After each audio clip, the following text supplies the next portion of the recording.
आज मैं मार्केट के अप एंड डाउन के बारे में बात करूंगा।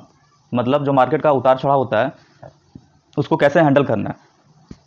और मैं लास्ट में, वीडियो के लास्ट में, मैं टाटा पावर के बारे में भी थोड़ा बताना चाहूँगा कि इससे मैंने प्रॉफिट कैसे गेन किया है। तो पहले यहाँ पे हम ये देखेंगे, जैसे कल अगर हम देखें टाटा पावर का जो प्राइस था वो करीब 10 रुपये ऊपर था, मतलब 10 रुपये बढ़ा था कल। और ऑर्डर क्वांटिटी में भी करीब 3 लाख क्वांटिटी लगा हुआ था बाई के लिए। तो यहाँ पे हमें क्या देखने को मिलता है, इसके हिसाब से अगर हम देखें तो आज लोगों ने ना इंट्राडे में भी काफ़ी बाई किया होगा टाटा पावर के शेयर को। तो आज उनका क्या ज़्यादा प्रॉफिट तो हुआ ही नहीं, करीब करीब लॉस ही हुआ होगा। बहुत लोगों ने शॉर्ट सेल भी किया होगा, तो उन लोगों का भी लॉस हुआ। मतलब अगर हम देखें तो इंट्राडे जो होता है वो आपके लिए नुकसान ही है, उसमें प्रॉफिट बहुत कम होता है। और सबसे बड़ी बात, इसमें आपको टेंशन बहुत ज़्यादा रहेगा, बहुत ज़्यादा। मतलब जब से मार्केट ओपन होता है उसके बाद से लेकर जब तक मार्केट क्लोज नहीं हो जाए, जब तक आप टेंशन में रहेंगे। क्योंकि सबसे बड़ी बात क्या है ना, कि जो मार्केट है ना बहुत बड़ा है और हम लोग उसको समझ नहीं पाते हैं। मतलब अपना दिमाग लगाते रहेंगे और उसकी वजह से हम लोग लॉस कर बैठते हैं। पास्ट में ये गलती मेरे से भी हुआ है, तो हमें इसको सुधारना है। तो सुधारने के लिए आप ना लॉन्ग टर्म में शिफ्ट हो जाइए, लॉन्ग टर्म में इन्वेस्टमेंट स्टार्ट करिए।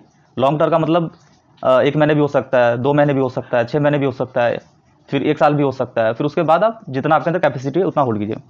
इसमें क्या होता है कि मान लो जो कोई भी शेयर 100 रुपये का है, अगर आपने बाई किया और वो 150 पे आ गया तो आप टेंशन फ्री हो गए, मतलब डेंजर जोन से आप बाहर आ गए।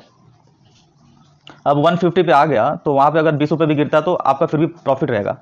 लेकिन ये धीरे धीरे ऐसा हो सकता होगा कि 2-3 साल में ये 500 रुपये का हो जाएगा। मतलब 5 गुना। अगर आपने मतलब 50,000 लगाया है तो करीब 2.5 लाख हो जाएगा ये।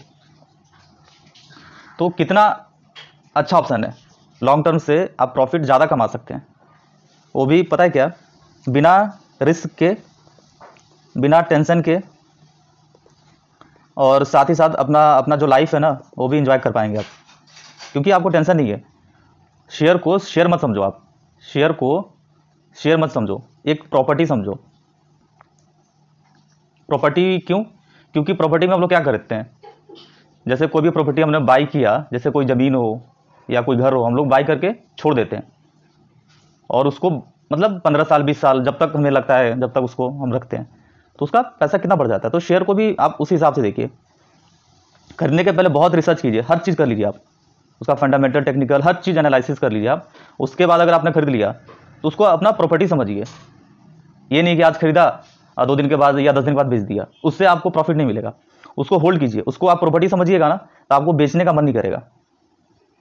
और फिर एक दिन ऐसा आएगा कि कुछ साल के बाद, जैसे 5 साल या 2 साल या 1 साल के बाद अगर आप देखेंगे ना तो आपका पैसा कम से कम 2x हो गया रहेगा, या 3x हो गया रहेगा, या 4x भी हो गया रहेगा। ये बहुत मतलब ज़रूरी है और फ़ायदा तो होना तय है, क्योंकि मैंने भी इसी तरह से प्रॉफिट किया है। मैंने कई बार अपने पोर्टफोलियो पे वीडियो बनाया भी है और उसमें ये दिखाने की कोशिश किया कि मैंने प्रॉफिट कैसे कमाया। लेकिन मुझे ये आश्चर्य हुआ कि उस पर ना लोगों का रिएक्शन है ना कुछ ज़्यादा पॉजिटिव नहीं आ रहा है। मतलब लोग ऐसे ही देख रहे हैं। उसको समझिए कि मैंने कैसे प्रॉफिट किया, और सिर्फ गिने चुने शेयर में।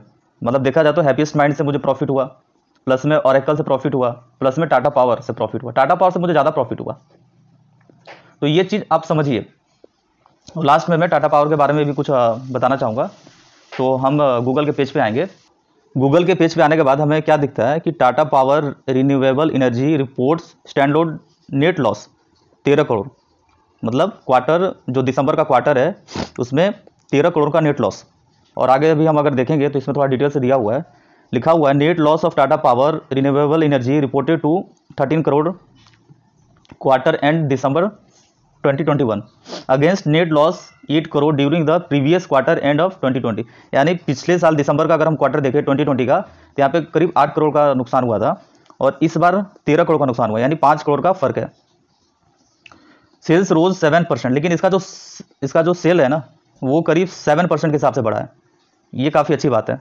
अभी 260 करोड़ हो गया, जो पिछले क्वार्टर में दिसंबर के 243 करोड़ था, यानी करीब 17 करोड़ का जंप है। और इसमें एक चीज़ और मैं आपको बताना चाहूँगा, ये जो रिजल्ट है टाटा पावर का रिजल्ट नहीं है, ये टाटा पावर की एक सब्सिडियरी कंपनी है, टाटा पावर रिन्यूएबल एनर्जी, इसका रिजल्ट आया। तो यहाँ पे एक चीज़ पॉजिटिव है और एक चीज़ निगेटिव है। पॉजिटिव क्या है? पॉजिटिव ये है कि सेल्स बढ़ा है, और निगेटिव ये है कि नुकसान भी बढ़ा है। लेकिन हम यहाँ पे 75% इसको पॉजिटिव मान सकते हैं। क्यों? क्योंकि देखिए क्या होता है ना, पावर सेक्टर जो कंपनियाँ होती हैं ना, उसमें इन लोगों के खर्चे बहुत होते हैं, इसकी वजह से इसका जो नुकसान भी है वो भी बढ़ा है। आज देखिए प्राइस इसका क्या है, ये कल के प्राइस भी क्लोज हुआ है सेम टू सेम। मतलब जैसे मार्केट खुला तो ये पहले कंसोलिडेट हुआ, फिर ऊपर भागने की कोशिश किया बीच में करीब 12 बजे के बाद, लेकिन ये अपने आप को रोक नहीं पाया, फिर धीरे धीरे नीचे आया। ऐसा क्यों? आज ये ऊपर क्लोज हो जाता, करीब 260 तक पहुंच सकता था, लेकिन मार्केट ने सपोर्ट नहीं किया, क्योंकि मार्केट आज गिरा है। तो मार्केट के सपोर्ट नहीं होने के कारण ये जो शेयर है ये ऊपर आज क्लोज नहीं हो पाया। ये एक दो सेशन में आपको 260 270 के रेंज में मिलेगा।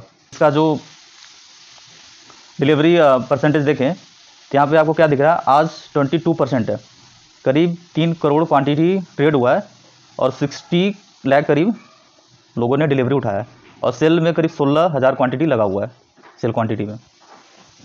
तो लास्ट में आपको यही समझना है कि लॉन्ग टर्म की तरफ आप शिफ्ट हो जाइए, काफ़ी अच्छा रहेगा।